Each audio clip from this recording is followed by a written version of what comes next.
Coming up on our newscast this hour. At our second policy briefing of the year, President Park Geunhye emphasizes the need for key reform legislation and joins in on a movement urging lawmakers to pass labor reforms and other bills designed to improve people's livelihoods. The Saenuri Party chief accuses the opposition bloc of using stalled bills as political bargaining chips. The Minjoo Party of Korea takes their feud a step further, refusing to show up to a tripartite meeting with the ruling party and Assembly Speaker. Asian shares bounce back to make up for some losses in early trade, but uncertainties caused by constantly dipping oil prices linger on. News Center begins now.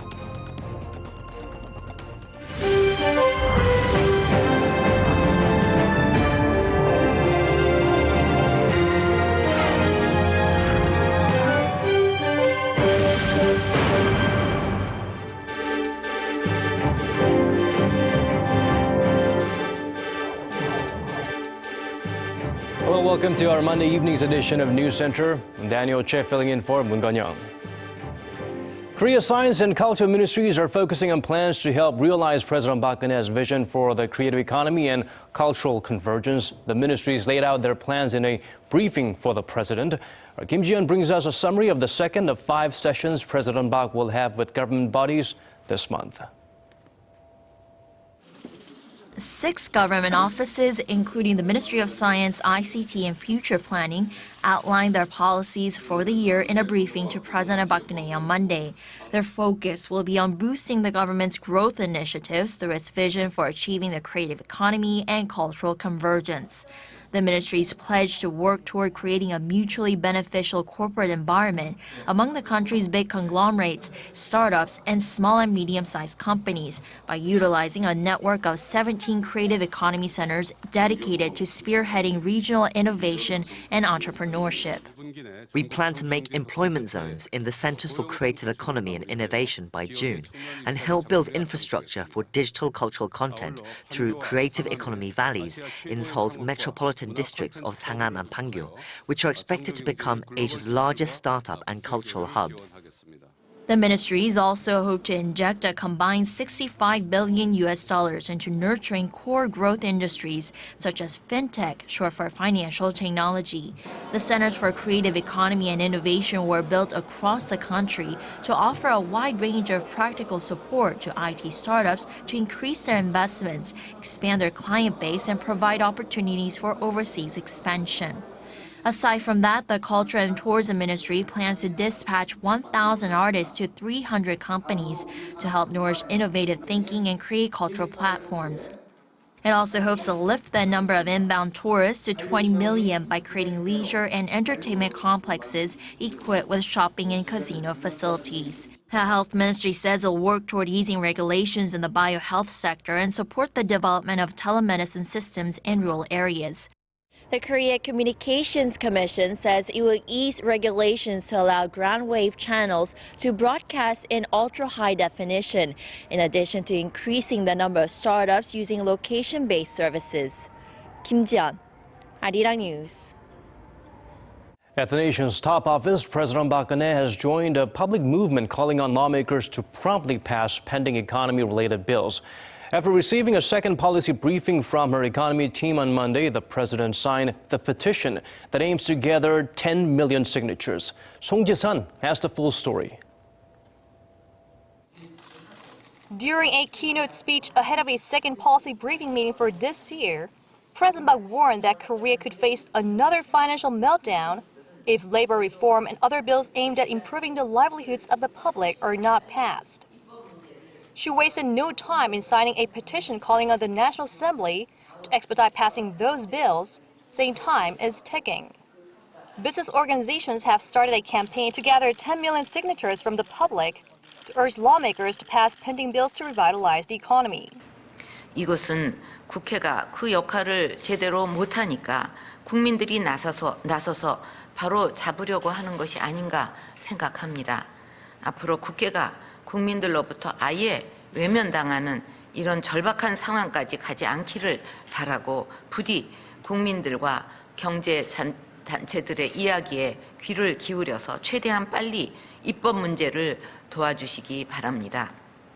Monday's policy briefing focused on boosting new growth engines, with the president saying Seoul should make another great leap forward based on a creative economy and cultural prosperity. She called on ministers to make use of the 17 innovation centers set up across the nation to create jobs and match job seekers with employers by launching employment zones in each center. Cabinet members also laid out their plans to make Korea one of the world's top 7 countries in the biohealth industry by focusing on R&D and develop creative contents to attract foreign tourists, as 2016 marks the beginning of a 3-year Visit Korea campaign. President Park singled out financial reform as the key to accelerating development of new growth engines and stressed the need for deregulation and implementation of key reform tasks to make sure people can benefit from her 3-year economic innovation plan. 송지선, Arirang News. Discord continues at the National Assembly as the floor leader of the main opposition Minjoo Party of Korea boycotted prearranged 3-way talks with his counterpart from the ruling Saenuri Party and Assembly Speaker Chung Eui-hwa today. The ruling political bloc's move to revise the controversial National Assembly Advancement Act, a bill proposed by the ruling party through its steering committee, triggered the main opposition Minjoo Party of Korea to call off the meeting.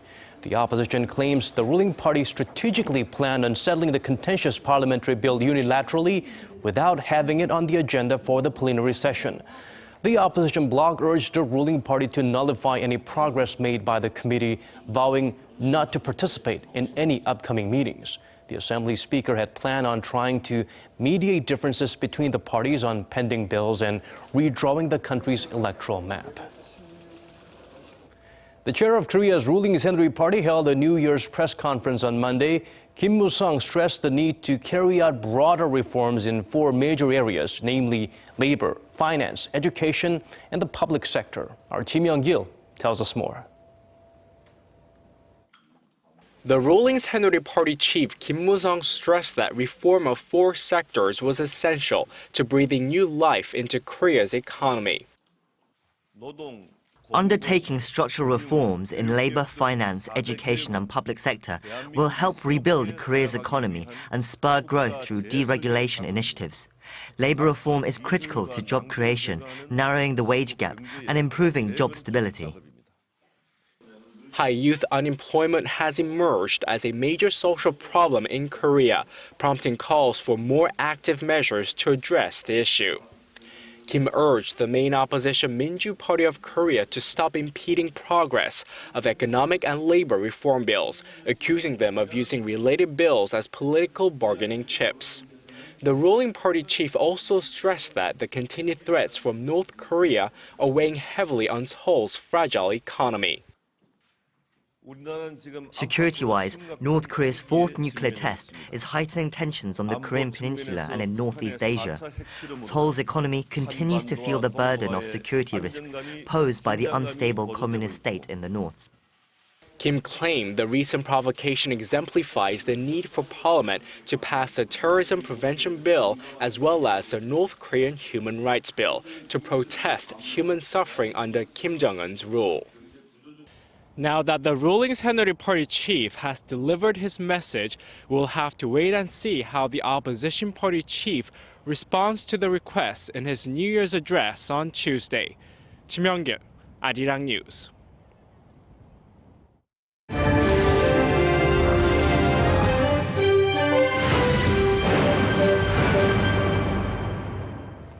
The South Korean military is planning to expedite development of its so-called kill chain system to defend against North Korea's nuclear and missile threats.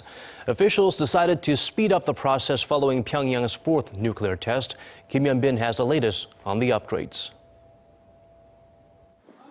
In an interview with Korea's Yonhap news agency on Monday, the head of the Defense Acquisition Program Administration, Chang Myung-jin, announced plans to enhance not only the kill chain weapons system, but also the overall structure, including training of personnel. The kill chain and Korea air and missile defense are the South Korean military's main tools for countering North Korea's nuclear and missile threats. The kill chain is a system to carry out a preemptive strike on North Korea's nuclear and missile facilities upon imminent threat and is scheduled to be installed by 2023. Chang also added that it will put more effort in developing Patriot missiles and long-range surface-to-air missiles to better counter North Korea. The South Korean military is reviewing whether to push for early implementation of the system after Pyongyang conducted its fourth nuclear test. Chang also added that the DAPA sent a detailed request for the first time last week to the U.S. for all the sub-technology transfers needed to develop Korea's indigenous fighter jet project. Korea and the U.S. previously agreed on the transfer of 21 key technologies last December.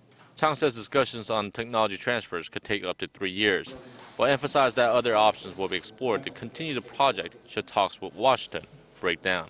The KFX project aims to develop 120 homegrown fighter jets by 2026 to replace its aging fleet of F-4s and F-5s. Kim Hyun-bin, Arirang News.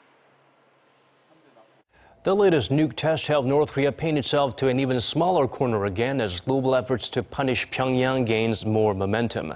Among various responses, the United Nations has reportedly decided to hold off on an annual goodwill program for the communist state's diplomats, and it's not alone in that move. Connie Kim updates us on how the regime is finding itself more and more isolated from the international community.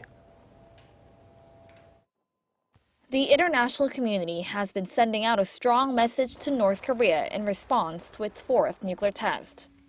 The United Nations is taking action by indefinitely pushing back an annual training program for North Korean diplomats. Citing sources close to the UN, Seoul-based Yonhap News Agency reported Monday, the UN nations have opposed supporting the disarmament-related program offered to selected diplomats from the North set to open this month. The program aims to bring change in the reclusive state by teaching the communist officials the international rules on the disarmament and proliferation of nuclear weapons. Diplomats from the North would be invited to the UN's New York headquarters and visit member nations for up to 2 months. But now the possibility is high that the program will be canceled this year. This is just one of many signs of backlash against Pyongyang's provocation. Last week, the World Economic Forum revoked North Korea's invitation to an upcoming forum, blocking it from taking part in global talks.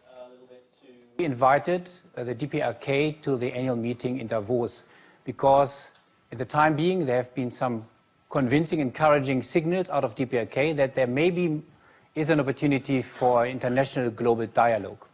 North Korea was to attend the 3-day event with hopes of attracting foreign capital. It would have marked the first in 18 years and the opportunity to network with major business figures and world leaders. While China, the North's longtime ally, is contemplating what level of support it'll give to UN sanctions on the North, Seoul's Foreign Affairs Ministry has hinted at measures coming from the UN this week. Connie Kim, Arirang News. Asian shares barely eked out recoveries after some early losses on Monday. Experts say markets are still jittery with global oil prices declining to lows not seen since 2003, while concerns continue to mount over a global economic downturn. Park Geunhye looks at the digits and beyond. Markets in Asia recovered from some early losses on Monday. Japan's Nikkei closed down a little over 1% after falling more than 2%. Korea's benchmark Kospi also erased losses from morning trade, edging down a mere 0.02%. The slide of Asian shares at market open came on the back of a big sell-off on Wall Street on Friday when Standard & Poor's 500 index hit a 15-month low. As for the late-day recovery, that's partly being attributed to Chinese shares closing up about 0.5% after a volatile session. Although China's stock market went up slightly, the rise itself relieved fear over uncertainties coming from China. But whether such recovery in the markets will continue remains questionable, with global oil prices extending their decline after international sanctions on Iran were lifted. Iran is gearing up to expand output and exports by 500,000 barrels a day. Due to worries of oversupply and weakening demand, Brent oil traded down around 2.5%, ending slightly above $28 a barrel after slipping below $28 in the morning, reaching its lowest level since 2003. Experts are saying it's not just low oil prices that's expected to persist for the time being. There are still worries about Chinese market volatility as well as the Federal Reserve's projection of 4 more rate hikes. The U.S. Fed raised its interest rate for the first time in nearly a decade in December, stoking fear of massive capital outflows from emerging nations. Hong Jie, Arirang News. Iran's trade sanctions were lifted on Saturday after UN inspectors confirmed that Tehran had reduced its nuclear weapons program in accordance with the historic July deal with the international community. Iran's oil global market re-entry leads to further dip in oil prices when it has already reached an 11-year low. How will the price dip affect the Korean economy? Our Kwon Jang-ho tries to provide some answers on our news features tonight. The global price of oil has been on a continuous downfall. A barrel of oil in June 2014 cost over $100 but by December last year, the price hit $35. Since then, it has dropped even further in just 1 month, going below the $30 mark. It's the lowest it has been since 2003. The reason why oil prices have been dropping is because supply has increased greatly. In the U.S., shale oil production has grown rapidly, and that led to fierce competition in the market with Saudi Arabia and other oil nations in the Middle East. Supply overtook the demand. On January 16th, the U.S. and the European Commission lifted their sanctions on Iran. This means that for the first time since 2012, Tehran will be able to trade its huge oil reserves with the rest of the world, adding more oil to an already oversupplied market. Oil barrels are piling up, but the world's biggest consumer of oil, China, is not consuming as it should be due to a flagging economy, thus slowing demand. On top of that, if the US interest rate hike keeps strengthening the US dollar, then oil prices are expected to fall even further. Meanwhile, gasoline prices have dropped in Korea, providing some relief to drivers nationwide. In Seoul, a litre of gasoline is now hovering around 1,300 Korean won, the lowest it's been since 2009. The gas price is so low that it has been cheaper to drive these days.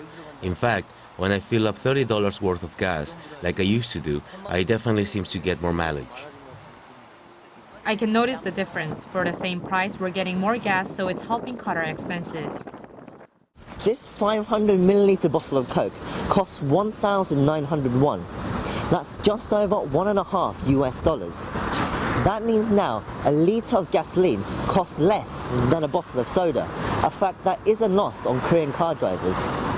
But how else does falling oil prices affect the Korean economy? Korea's construction industry has been hit the hardest. Currently, many of Korea's construction contracts are in the Middle Eastern region and oil-producing countries, and cheaper oil has meant less profits to spend on construction projects.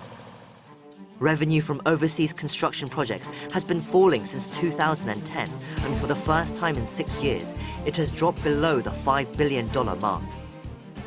When oil prices first started falling towards the end of 2014, many considered it a blessing for the Korean economy. Because Korea imports all of its oil, when the price of oil drops, the amount of money leaving the country drops. This also means buying power increases, leading to markets, businesses, and even politics to be invigorated. When oversupply crashed global oil prices in 1986, companies' operating costs fell, leading to increased competition in the market. Exports increased, the trade balance flipped, and Korea's buying power grew. The difference with the oil price crash this time is that it came at a time of an economic recession and shrinking exports. For Korea's economy, which is heavily dependent on exports, it was a severe blow. The current situation, where a huge emerging nation like China is suffering a downturn, means that we can't expect to see the same boost the country experienced from low oil prices before. Economists have said that they expect the current level of low oil prices to continue for another 2 to 3 years.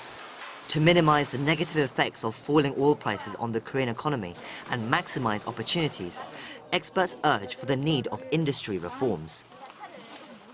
We need to develop a plan where we rely less on industries that are dependent on oil, so that oil price fluctuations have less effect on our economy. To protect ourselves from the negative effects, there are few alternatives other than diversifying our export markets. It looks like cheap oil will be around for a while, and this, more than anything else, could present a good opportunity for Korea to take steps towards structural reform. Kwon Jang-ho, Arirang News.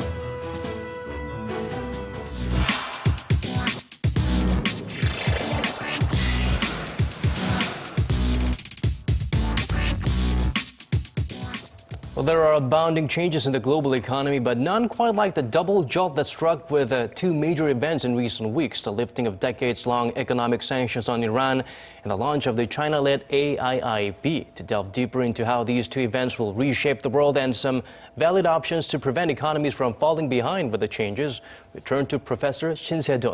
Thank you for joining us today, Professor. Pleasure. Well, first of all, the world is rapidly preparing to open doors and plan new projects with Iran. Could you outline some of the major ways an unshackled Iran will have on the global economy? Let's start with the big picture. Well, Iran is a pretty big country, about 1.6 million square meter, which is about 16 times the size of South Korea. Oil reserve of about 140 billion barrel, which is about fifth in the world. And oil production is about almost 4 million barrel per day, which is about also the fifth or sixth. So in terms of, oil reserve and oil production, Iran is a pretty big country. But contrary to that, the size of GDP for Iran is about 400 billion, which is about 1/3 of the size of Korea. And the trade is even lower. The trade volume is about 150 billion, which is about 1/4 of Korea. So, economic size and the trade volume is relatively smaller compared to Korea, but their huge oil reserve and oil production capacity is the driving force for the global economy. So the removal of sanctions against Iran most effect will be felt in the oil market, whether how much the oil price will be impacted by that. I think that is the key issue concerning the Iranian removal of sanction. Well, when it comes to trade or investment or projects with Iran, in the past, Korea, we did have a very flourishing relationship, but now it's time to make up for lost time, but at the same time, times have changed. Right. So what should we focus on? Well, bilateral trade between Korea and Iran has been recently reduced to about $6 billion. And about 5 years ago, it was about 12 billion, or twice the current. But even, 12 billion a year trade between two countries is less than 1% of Korean trade. So trade-wise, even if we are able to expand bilateral trade opportunities, it is very difficult for them to be even double them. If it doubled them, still, 1% or less than Korean trade. So I expect that, the unshackling of Iranian sanction would not have dramatic effect upon Korean export to or import from Iran. Rather, I think the Korea-Iranian relationship should be focused upon investment, and I think there will be a lot of chances and needs on the part of Iran to modernize their infrastructure and modernize their industry and the development of information and communication industry. So I think in that area, Korea has a lot of opportunities in the future because of that removal of the sanction. Right, and you also mentioned cultural exchanges being one of the key? Because the investment and the cooperation between two countries is not just a matter of money. It's a matter of trust between two countries. So in order to build up higher trust between two countries, I think we need to have a deeper exchanges of culture, deeper understanding of the people. So that's why I think, the exchanges of culture, exchange of students, exchanges of government officials. So that kind of interrelationship building is very crucial to expand our investment opportunities and broadening our economic activities in Iran. Right, the basics in business. Moving on to the AIIB, or the Asian Infrastructure Investment Bank. It's a giant. It's being led by China. Right. And of course, there are a lot of question marks and there's a lot of pressure on China. Is China feeling it right now? Well, on the part of China, it's not a pressure for them to expand in that area. It is the destiny and it is their venture and necessity to transform for China from labor-intensive to capital-intensive, and from the manufacturing to finances. So for China to become one step,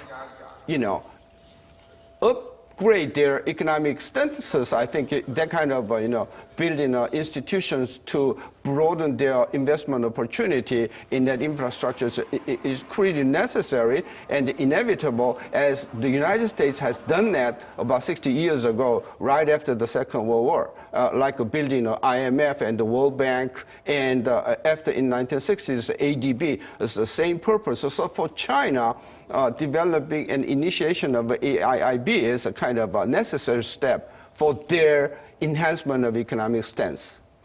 Great power comes great responsibility. It's going to be a lot of burden for the countries involved. And of course, there's other large banks like the World Bank and ADB and of course the AIIB. What about the member countries and the countries not taking part in any of these big bodies? Well, not being able to be a member of either party could be a benefit and it could also be a disadvantage, because not being a member of the both institutions, they could had a kind of bargaining power between the two, but also at the same time it could be a disadvantage, because not being a member, they'll be able to lose a lot of privileges being a member. So I think there are pros and cons not being able to member of either institutions, I think. Okay, let's speak about the fifth largest shareholder of AIIB. I think we know what country we're talking about. Where does that country stand? And what can it do to maintain that status? Well, Korea, the partnership in IMF or World Bank is about 1%. In terms of ranking, 16th, in the partnership. But in terms of AIIB, Korea being the fifth largest member, that means that Korea has a lot of bigger, voices in AIIB. But you have to remember that, the AIIB is led by China, and China is pretty notorious in her precariousness. So it is very difficult to predict on the part of, decision-making process in China. Another factor is that, it is really difficult to be independent from politics and diplomacies involving China. So for Korea, even the share is bigger than Korea's role in IMF or ADB. Still, we have to face a lot of unpredictability in being a member of AIIB. So that is the challenge for Korean government to make a full advantage of the membership in AIIB, I think. Right, a bold new era for the world and, of course, Korea. Professor Shin Se-dun, thank you so much for your time and your insights.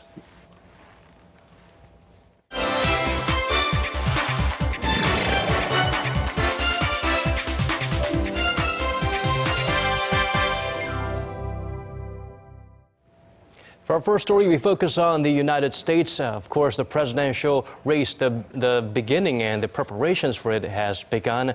And we've had President Park Geunhye in Korea, and in Taiwan we had Tsai Ing-wen. So maybe another female leader is in the making in the U.S. We don't know for sure yet, but it certainly seems like a two-horse race in the presidential primaries.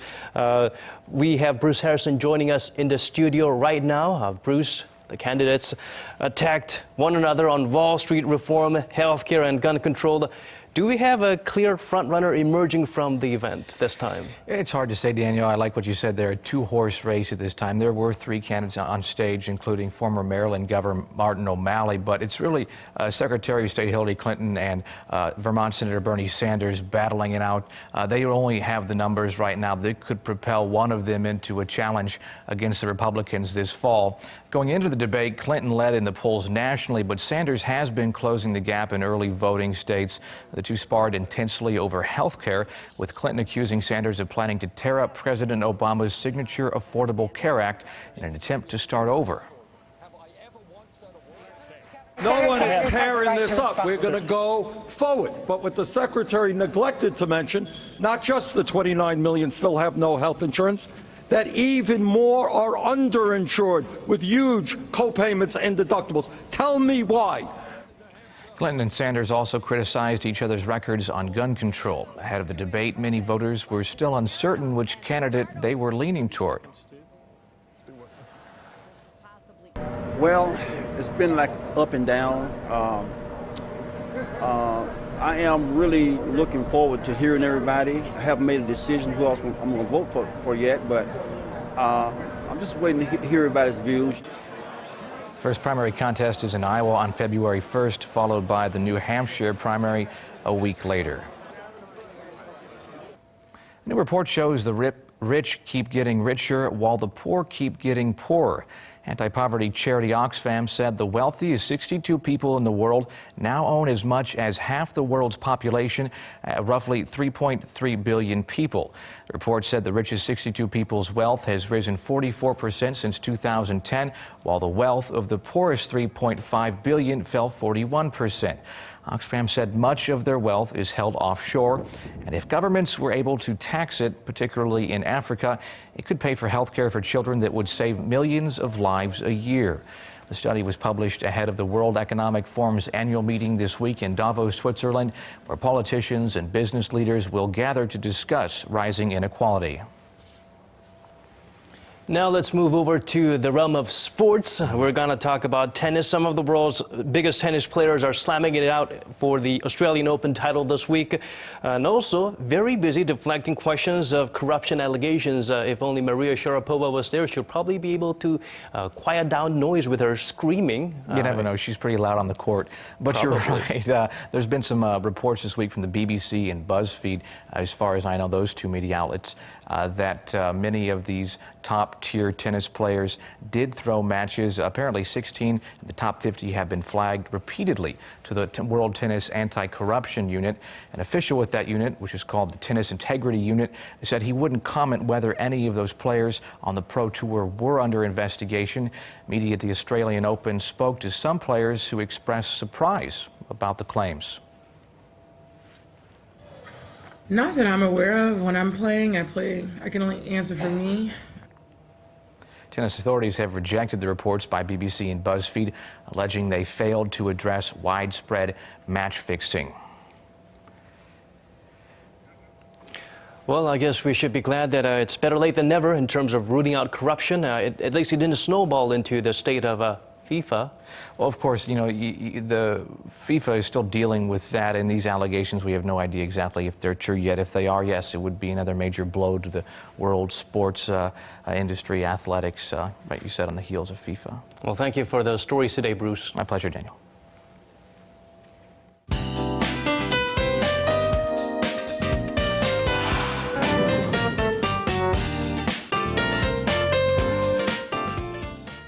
A cold wave advisory has been issued here in Seoul today as frigid conditions are forecast through the week. For more, we turn to our Lee Ji-hyun at the Weather Center. Ji-hyun? Hello, Daniel. Yes, the first cold wave advisory of the season was issued for the capital city as of 6 p.m. this evening.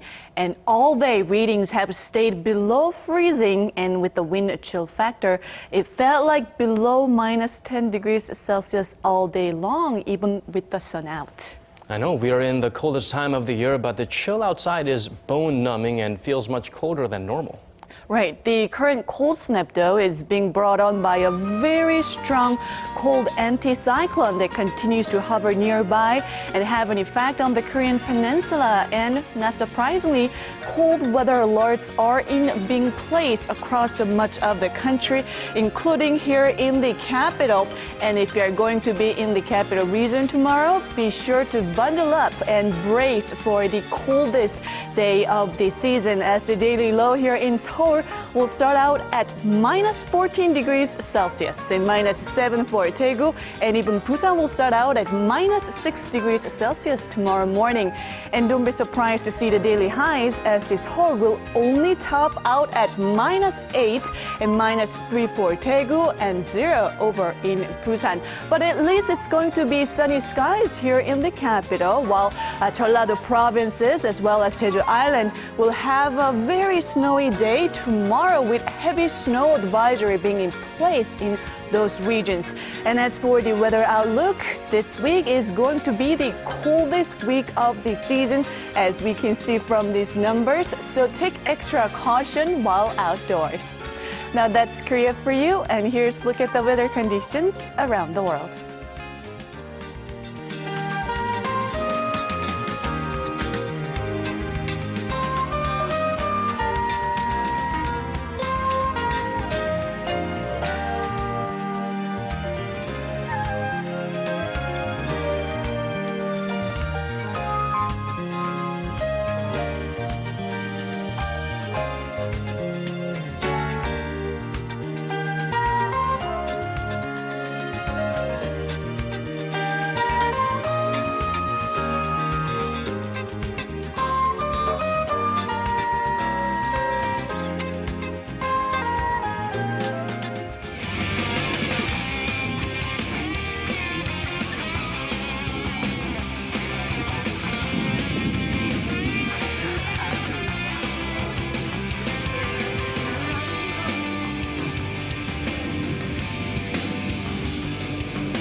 And that's all the time we have for this edition of News Center. Thank you for staying with us. Good night or good day, depending on where you're tuned in from.